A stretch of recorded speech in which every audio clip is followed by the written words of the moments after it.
हिमाचल प्रदेश के विश्वसनीय jeweller Bhushan jewellers Solan. कोविड-19 जैसी वैश्विक महामारी के कारण पैदा हुई आर्थिक परिस्थितियों के बाद अब फिर से विकास कार्यों ने रफ्तार पकड़नी शुरू कर दी है। इसके चलते बिलासपुर के AIIMS project, national hydro engineering project सहित अन्य परियोजनाओं का कार्य शुरू हो गया है। हालांकि लॉकडाउन के कारण एम्स का कार्य 3 माह बंद रहा, जिससे इसके 2021 में पूरा होने का सपना टूट गया है। लेकिन अब धीरे धीरे इन प्रोजेक्ट्स पर बाहरी राज्यों से श्रमिक आने शुरू हो गए हैं। बिलासपुर सदर विधायक सुभाष ठाकुर का कहना है कि अब लोगों को कोविड-19 के माहौल में ही जीना होगा, इसी को जीवन पद्धति बनाना होगा। अब एम्स व हाइड्रो इंजीनियरिंग कॉलेज में श्रमिकों का आना शुरू हो गया है। अब निर्माण कार्य गति पकड़ेगा, सभी विकास कार्य समय पर पूरे होंगे। प्रधानमंत्री नरेंद्र मोदी ने 20,000 करोड़ का राहत पैकेज दिया है, जिससे निश्चित ही विकास को बढ़ावा मिलेगा। चंदेल जी, सच में जो ये कोरोना विश्वव्यापी एक ऐसी महामारी जिसने पूरी दुनिया को झकझोर के रख दिया है, मानवता के लिए खतरा है, वही हमारे देश और प्रदेश में भी, हमारे और जिला में भी लोगों को उसने प्रभावित किया है, हर तरह से प्रभावित किया है। व्यक्तिगत जीवन भी, व्यक्तिगत तौर पर भी, पारिवारिक तौर पर भी, राजनीतिक तौर पर भी, सामाजिक तौर पर भी और आर्थिक तौर पर भी। इसलिए ये ऐसा वायरस है, इसकी कोई वैक्सीन नहीं बनी है और लोगों को एजुकेट करना, अवेयरनेस लाना, ये इसके प्रमुख इलाज भी रहे हैं। और इनको सभी लोग अगर इसको अपनाएंगे तो निश्चित तौर पे कोरोना की इस बहुत बड़ी लड़ाई से जो पूरी मानवता लड़ रही है, उससे पार भी पा सकते हैं। और निश्चित तौर पर जो आपने एक बहुत अच्छा प्रश्न किया है, इससे सारे हमारे डेवलपमेंट वर्क्स हैं वो सारे प्रभावित भी हुए हैं और उनका जो समय सीमा थी वह भी आगे गई है। निश्चित तौर पर यहाँ पर जो बड़े बड़े प्रोजेक्ट थे, एम्स जो सपना था, हिमाचल का सपना, बिलासपुर के लोगों का सपना, वो भी बहुत तेजी से काम चला था। उसकी ओपीडी खोलने का जनवरी में समय सीमा रखी गई थी और वो तैयार भी हो गई थी, लेकिन कोविड-19 के कारण यह भी प्रभावित हुआ। और यहाँ पर जितने भी मजदूर थे, वह मजदूर भी अपने अपने प्रदेश और घरों के लिए जाने के लिए आतुर रहे और उनको एडमिनिस्ट्रेशन और हिमाचल प्रदेश की सरकार के माध्यम से उनको भेजा भी गया। प्रशासन ने उनका ध्यान रखा और उनको उस दौरान खाने पीने का, रहने का सारा बंदोबस्त किया गया, लेकिन उसके बावजूद भी वो अपने घर को लौट गए। उससे यह जो डेवलपमेंट वर्क था, ये सारे प्रभावित हुए हैं। लेकिन दोबारा मजदूरों का आना शुरू हो गया है। उसी तरह से हमारा हाइड्रो इंजीनियरिंग कॉलेज था, तो हाइड्रो इंजीनियरिंग कॉलेज में तो वह इतना ज्यादा प्रभावित नहीं हुआ, लेकिन अभी अंत में वहां से भी मजदूरों ने पलायन किया है। लेकिन दोबारा मजदूर आने शुरू हो गए हैं, दोबारा काम चल पड़ा है और काम गति पकड़ रहा है।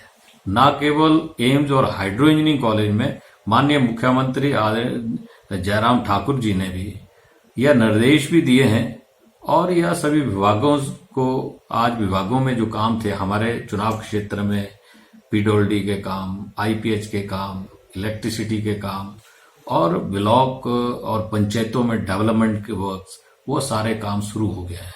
और उसमें बहुत सा, और 14वें वित्त आयोग का पैसा, अब 15वें वित्त आयोग का पैसा भी आ रहा है। नरेगा के माध्यम से लोगों को रोजगार और उसकी मॉनिटरिंग भी हो रही है।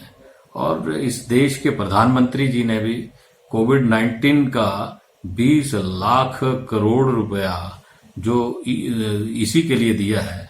और बाकी डेवलपमेंट के काम इससे प्रभावित जरूर हुए हैं, लेकिन ऐसा नहीं है कि डेवलपमेंट के लिए पैसा नहीं आ रहा है। डेवलपमेंट के लिए माकूल पैसा भी आ रहा है और अब लोगों को इसी में अपने आप को भी जीना सीखना पड़ेगा, परिवार का पालन पोषण करना पड़ेगा और काम धंधा करना पड़ेगा, लेकिन हिदायतों में रहते हुए, मास्क लगा के, सोशल डिस्टेंसिंग और स्ट्रेंजर से थोड़ा सा फासला रख के, तो ये सारी चीजों का हिदायत लोग मान के चल रहे हैं। और हिमाचल प्रदेश में कोरोना के जो केसेज आ रहे हैं, वो वही हमारे जो बाहर कोई भाई बहन, रिश्तेदार या कोई यहाँ के बासिंदे हैं, वो बाहर से जो आ रहे हैं, उससे थोड़ा बहुत वहां पर उनको दिक्कत आई, कोरोना से पॉजिटिव हुए, वो लोग हैं। यहाँ के जितने भी हिमाचल के लोग थे उनमें यह कोरोना की जो संक्रमण थे वह नहीं थे। इसलिए आज भी गांव में ऐसी सिचुएशन नहीं है, लोगों में अवेकनिंग है और कोई भी बाहर से आता है तो उसको क्वारंटाइन किया जाता है, लोग उसमें सहयोग कर रहे हैं।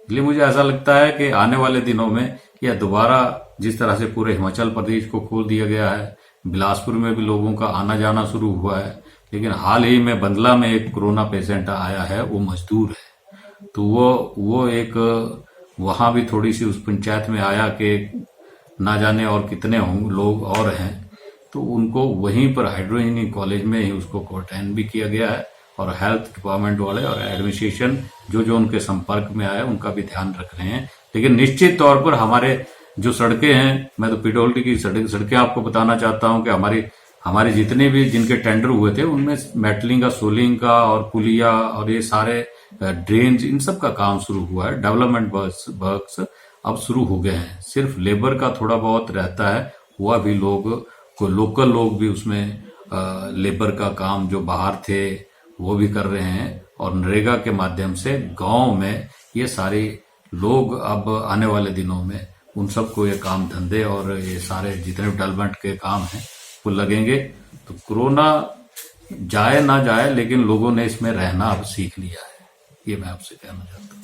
हिमाचल दस्तक वेब टीवी के लिए बिलासपुर से Anup Sharma. National award winner Wembley paints and chemicals 1961 से आपकी सेवा में। NC sealer, TT clear, PU platina, cement primer, euro interior emulsion, silk touch luxury emulsion, maxima protect exterior emulsion, synthetic enamel जैसी शानदार विस्तृत रेंज। जनाब आपको क्वालिटी चाहिए तो वेम्बले पेंट से लगाइए।